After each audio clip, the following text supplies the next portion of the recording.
नमस्कार मंडळी. हा व्हिडिओ आहे बाकू अझरबैजान या देशाच्या माहितीवरती. बेसिकली आज आम्ही जात आहोत दिल्लीहून बाकूला, म्हणजे अझरबैजानला. अझरबैजान बेसिकली हे USSR मधला एक भाग आहे, ज्याला युरोप ऑफ द ईस्ट असं पण म्हटलं जातं. USSRचं विभाजन झाल्यानंतर जे 10-12 देश तयार झाले त्यापैकी अझरबैजान हा एक देश आहे. यालाच टेकलेला आहे Georgia, Uzbekistan, Turkmenistan, Kazakhstan, Tajikistan वगैरे वगैरे. आता अझरबैजानचं कॅपिटल आहे बाकू सिटी. अझरबैजानला जाणाऱ्या डायरेक्ट फ्लाईट्स आहेत इंडिगोच्या दिल्लीहून आणि अझरबैजान एअरलाईन्सची पण दिल्लीहून. हे साधारण फ्लाईंग टाईम 4 तासाचा आहे आणि तिकिटाचा कॉस्ट ॲप्रॉक्सिमेटली तुम्ही जर दोन महिने अगोदर काढलात तर भारतातनं कुठेही व्हाया दिल्ली याचा तिकीट कॉस्ट अप्रॉक्सिमेटली 30 ते 40 हजारच्या मध्ये आहे रिटर्न तिकीट. तुम्ही अझरबैजान एअरलाईन्स किंवा कतारवर काढलं तर साधारण 20 ते 25 रुपये जास्ती आहे. हे आता दृश्य जे तुम्हाला दिसतं आहे हे बेसिकली अझरबैजान एअरलाईन्सच्या हे बाकू शहराचं आहे. हे फ्लाईट लँड होण्या अगोदर काढलेलं, विमानातनं काढलेलं हे दृश्य आहे आणि साधारण 4 तास दिल्लीहून फ्लाईंग टाईम आहे. हा रोड जो आता दिसतोय तो बेसिकली बाकू सिटीपासून एअरपोर्टला जाणार आहे.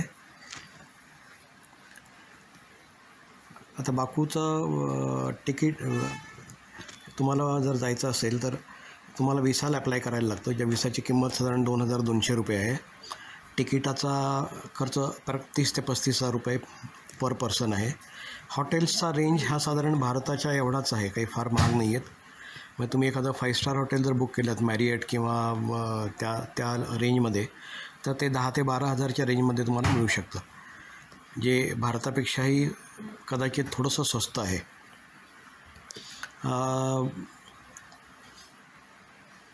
एअरपोर्टला गेल्यानंतर तिकडे बोल्ट नावाचं एक ॲप्लिकेशन आहे, जसं इंडियामध्ये ओला किंवा उबर आहे त्यांचं तिकडे बोल्ट हे एक ॲप्लिकेशन आहे जे तुम्ही डाउनलोड करू शकता आणि एअरपोर्टच्या वायफायवरनंसुद्धा तुम्ही बुक करू शकता.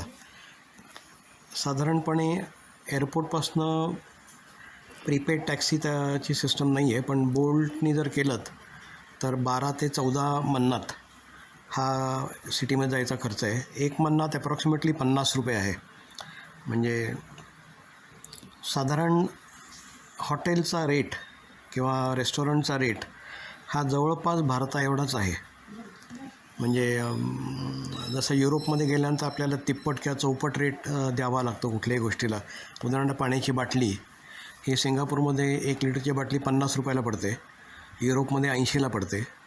तशी ही बाकूमध्ये 30 किंवा 35 रुपयाला पडते. म्हणजे आपल्या भारतापेक्षा 10 रुपये जास्ती किंवा जवळपास तेवढ्याच रेटला. तुम्ही बल्कमध्ये घेतलं तर साधारण त्याच रेटला पडते. हा उत्कृष्ट दिसणारा एअरपोर्ट हा हैदर अली एअरपोर्ट आहे, ज्याच्यामध्ये 2 टर्मिनल्स आहेत. आता आम्ही लँड केलेलं आहे टर्मिनल जिकडे बऱ्याचशा एअरलाईन्स टर्मिनल 2वरनं उडतात आणि टर्मिनल 1 माझ्या हिशोबात डोमेस्टिक किंवा लोकल एअरलाईन्स करता आहे. मग तिकडनं सुद्धा मला वाटतं इंटरनॅशनल एअरलाईन्सच फ्लाय करतात. हा आहे आता अरायवल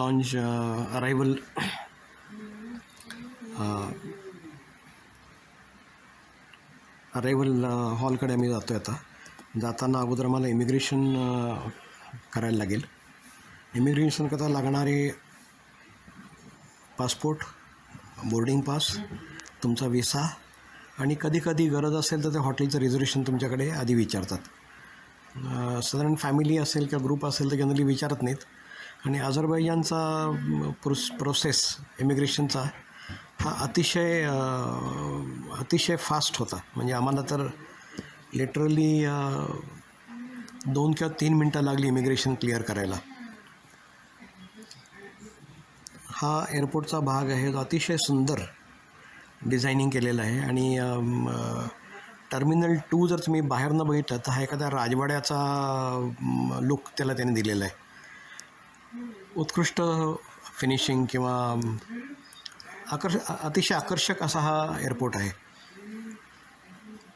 अझरबैजानची पॉप्युलेशन साधारण 20 लाखाच्या आसपास आहे.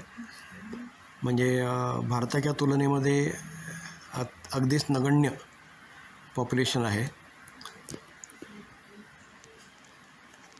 हा आहे बॅगेज क्लिअरन्स किंवा बॅगेज किंवा कन्व्हेअर बेल्टची एरिया. साधारण वरती दिसतो आहे त्या पॉईंटला इमिग्रेशन होतं, तिकडनं आम्ही खाली आलो बॅगेज कलेक्शनला. कस्टम्सला पण फारसा काही इश्यू नव्हता. जनरली फॅमिलीज असल्यानंतर ते फारसं म्हणजे बॅक स्क्रीनसुद्धा करत नाहीत.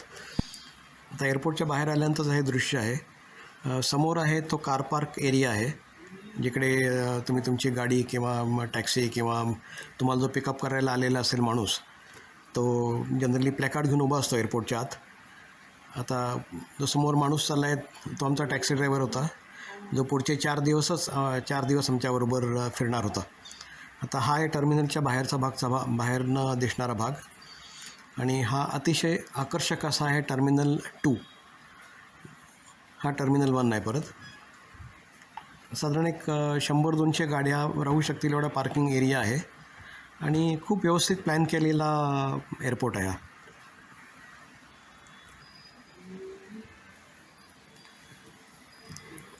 या चॅनलला शेअर करायला, सबस्क्राईब करायला विसरू नका, कारण का तुमच्या प्रोत्साहन मिळालं तरच आम्ही असे चांगले व्हिडिओज तुम्हाला देऊ शकू. बेसिकली मी प्रवास करायच्या अगोदर मी बाकी लोकांचे यूट्यूब बघूनच हॉटेलचं लोकेशन किंवा कुठल्या एरियामध्ये हॉटेल बुक करायचं आहे किंवा कुठल्या कॅटेगरीचं रूम बुक करायचं आहे हे डिसाईड करायचो. मला वाटतं ही माहिती सुद्धा तुम्हाला उपयोगी पडेल जर तुम्ही विजिट प्लॅन करत असाल. आणि मुद्दामून हा व्हिडिओ मी मराठीमध्ये करतो आहे, कारण का असं लक्षात आलं की मॅक्झिमम जे लोक होते त्या दिवशी फ्लाईटमध्ये हे गुजराती आणि महाराष्ट्रीयन होते. म्हणजे याचा अर्थ बरेच महाराष्ट्रीयन लोक हल्ली बाहेर फिरायला लागलेत. आणि का नाही, फिरायलाच पाहिजे, का नाही फिरायचं. आता मी निघालो एअरपोर्टहून बाकू सिटीकडे. रात्रीचे बरोबर 12:30 वाजलेले आहेत. आणि भेटूया आता पुढच्या व्हिडिओमध्ये. लाईक करा, शेअर करा, सबस्क्राईब करा.